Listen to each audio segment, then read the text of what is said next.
Welcome to the nighttime pup walk. There's Goose and there's Atomic. And yes, greyhounds are supposed to be skinny like that. And we're gonna go for a little walk around and just kind of, chill and talk and kind of discuss some things that have been on my mind recently. And really the big thing recently has been Rumble. Rumble's been on my mind a lot recently, and yes, I know it seems kind of like pandering. Yes, it's the platform that I'm on. You guys get to get a little glimpse of my neighborhood as well, and some of the streets that I take the pups on.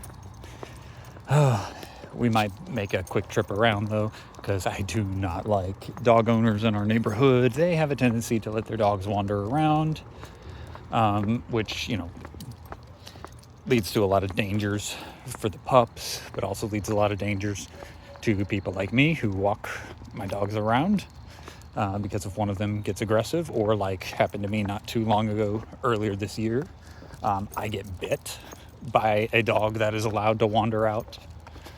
Crap happens. Anyways, the reason why Rumble has really been on my mind recently, come on boys, is because of how badly places like Twitch are doing. Now, I will say, Twitch saw a massive spike in viewership in 2020, probably due to COVID and things.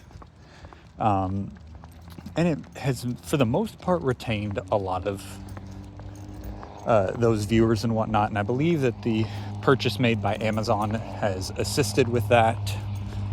But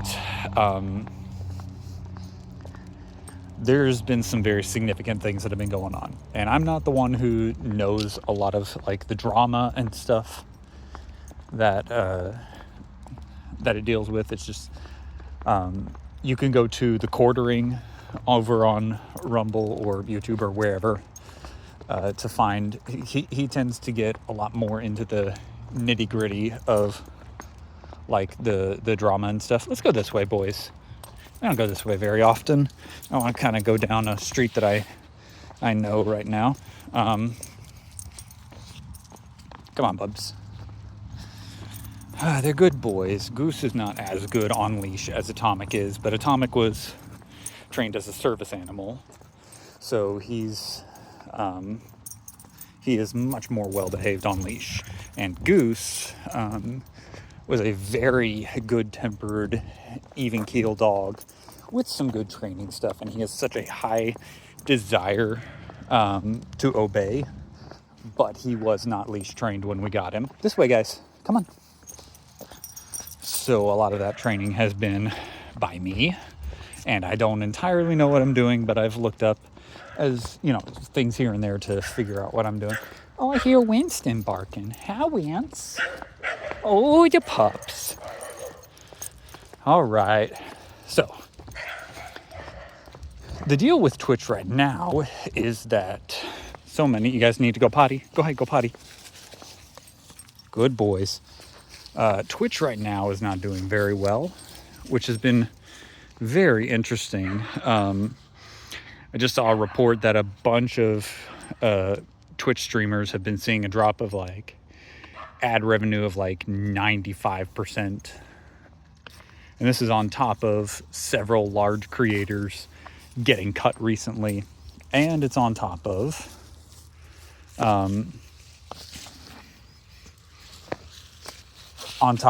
several scandals that have come out recently. Several of the larger streamers recently around election season have been saying some very, very hateful things. Look at that majestic boy. Look at that majestic Atomic pup. Goose. Thank you.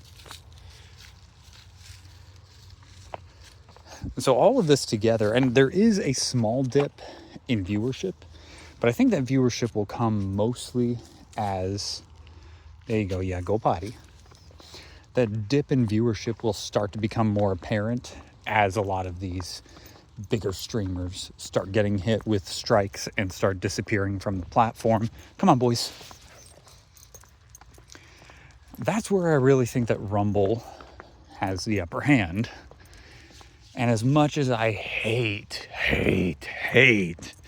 Andrew Tate, I loathe him. I think that he is a net negative on culture across the board. I do. And because I think that I know a lot of people praise Andrew Tate for like how much he hates feminism. Nothing he said about feminism is unique to him, though. The things that he says about feminism were said by hundreds or even thousands of other creators before him. He's not new to the scene. Like, I mean, he's new to the scene, but he's not new to the fight.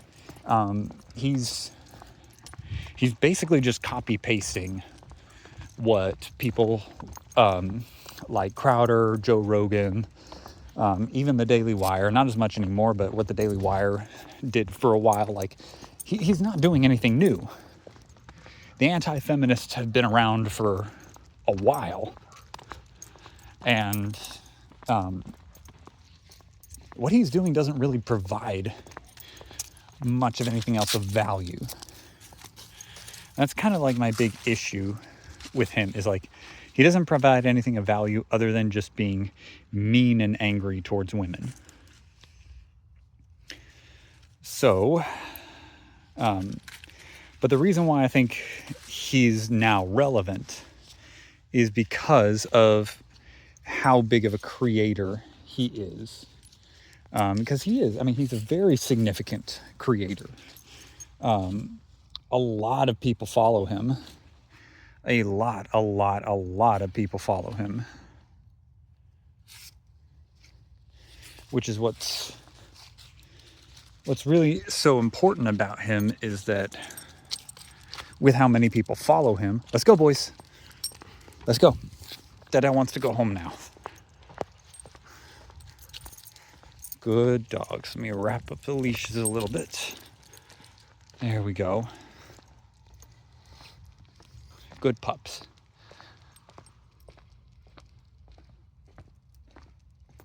Why do I hear water? I think it's a neighbor's pool or something like that. As much as I dislike Andrew Tate and think that he's a negative on society, the fact that Rumble allows him to speak freely is a positive sign for the culture moving forward, because Twitch massively censored its users and its creators. YouTube, obviously massively censored. Twitter, Facebook, you name them. TikTok, not TikTok. Well, I mean, TikTok too. Oh my gosh, TikTok is bad. Those of you who've been following my Rumble channel for a while, you know I have gone to war with TikTok several times. I was thinking Snapchat. Snapchat, I think, permanently banned, if I remember, they permanently banned Trump from the platform, which was really weird because it is probably the least likely of the major platforms for Trump to use, and they're just like, nah, not gonna have it. But the thing is, because Rumble allows people like Andrew Tate to just get up and like speak, it causes two effects. Yes, it allows people to be influenced by him. It allows people to pick up his beliefs and to follow his beliefs. But have y'all been paying attention what happens with the left? The left spreads beliefs. No, Goose, leave it. Hey, pop-ups. I see you guys. It's Wince and Nilly. How are y'all doing? All right.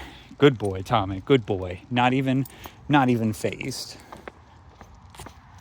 But because Rumble allows that to happen, yes, people are able to be influenced by him, but people are also able to test his beliefs in the open.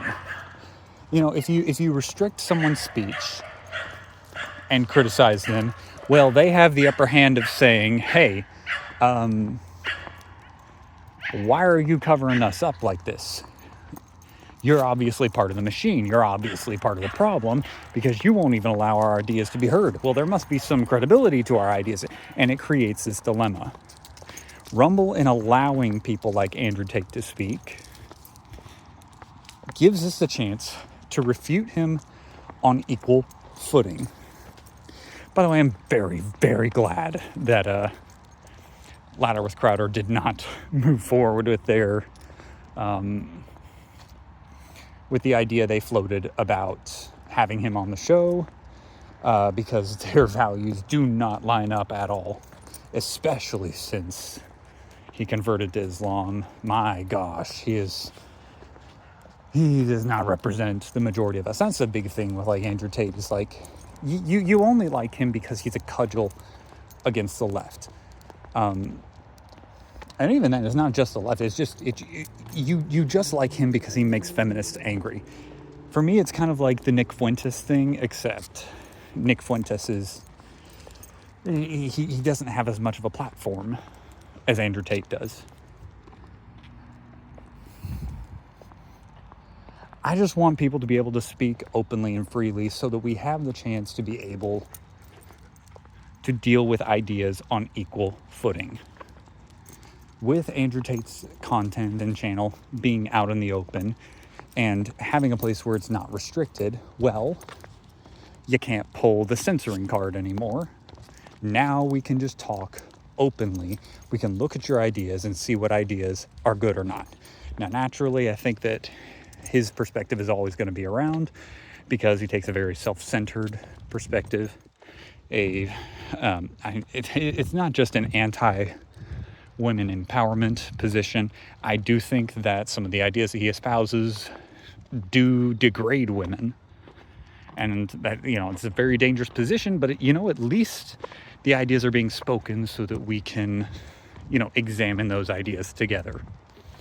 That's why I think that Rumble is such an important thing, and why I'm glad to watch viewership continue to improve, and why I'm glad to do a whole bunch of exclusive stuff on Rumble, and to be streaming there regularly. And I hope to do so, and I hope that if you are watching on YouTube, you'll consider switching over to Rumble.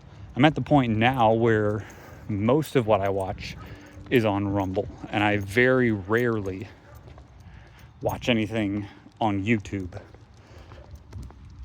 And I'd love to see that change completely to where, I don't think Markiplier will ever change, but I'd love to see most creators at least have a Rumble account and put some content there, because I would love to use YouTube as little as possible. Don't you agree, Tom Tom? Don't you agree, Goose Goose? That's all I got for you today, guys. I'm gonna head out. Peace out, homebrews.